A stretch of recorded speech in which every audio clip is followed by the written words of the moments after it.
The Clock is the student newspaper of Plymouth State University and among its oldest student institutions, predating even the name Plymouth State. After COVID, Jacob Downey and a group of Plymouth students made it their mission to revitalize the Clock to again keep the students of Plymouth State informed about what happens on their campus. The Clock's attempts to cover student government would pit the staff of the Clock against their fellow students fighting for access to cover allegedly public meetings. The advising student newspaper has been probably the most interesting advising experience I've ever had, certainly the most enriching.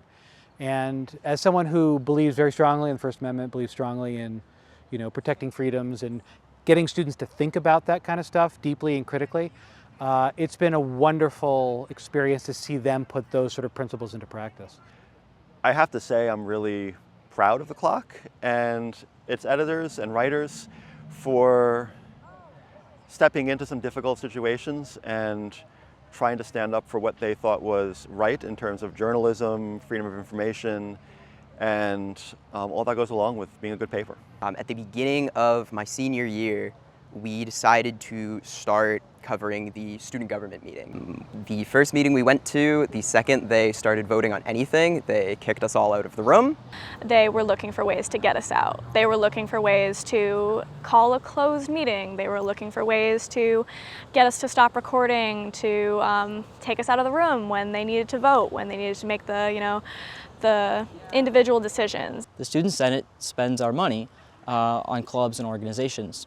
And because they're representatives and because they are making decisions on our behalf, because they are spending our money, we ought to know how they're making their decisions. And we went through the entire student government bylines and constitutions just to read over all of their laws, their bylaws, the amendments that they have to conduct themselves by, and combing through that and obviously finding that the way that they were conducting themselves wasn't within their own guidelines. And we pushed and we prodded, and around the time of their last meeting of the year, it wasn't just our reporters showing up to these meetings, it was students from clubs from all across the, spectrum of campus who had read our reporting and who had been talking to other students on campus, other staff writers of the Clock, who recognized that this is, if we're going to have a student government, this is not the way that it should function, and went in and demanded things change. And we had 30 or so students march down to a student senate meeting and say, hey, you really need to be responsive to your constituents. You need to be representatives if you're in a student government. And they kicked us out again. It was just constant pushback, constantly having them, no matter what we were writing, no matter the ways in which we were trying to tell the student body what was going on in that room, they were continuing to find ways to push us out. And after winter break, student senate meetings started up again, and kind of mysteriously, they said, oh, we have this resolution that we think will probably pass today. All the e-board has agreed that it's a good idea, and we're going to allow recording, and we're going to record the meetings ourselves.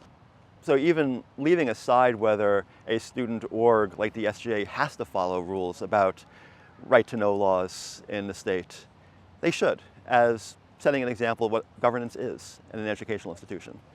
And the Clock did its job in fighting for those rights and pushing back as newspapers have historically done when they didn't have access to that. So I think that's one real takeaway here. It's just about the function of government in a democracy, and that we should be modeling that for our students. I can guarantee that before we started covering this, no one on this campus knew what was going on in those rooms. And I think that's really a disservice from Student Senate to not let its students know, its constituents, what's going on in that room. It's a huge disservice to our community. And so I think that it's really, really important. I think the administration did a great job at letting the students find the solutions, because that's what a teaching university is all about, letting the students find the solutions so they can be the leaders. And I actually think this story is the best of all possible outcomes. I think in a lot of ways everybody won.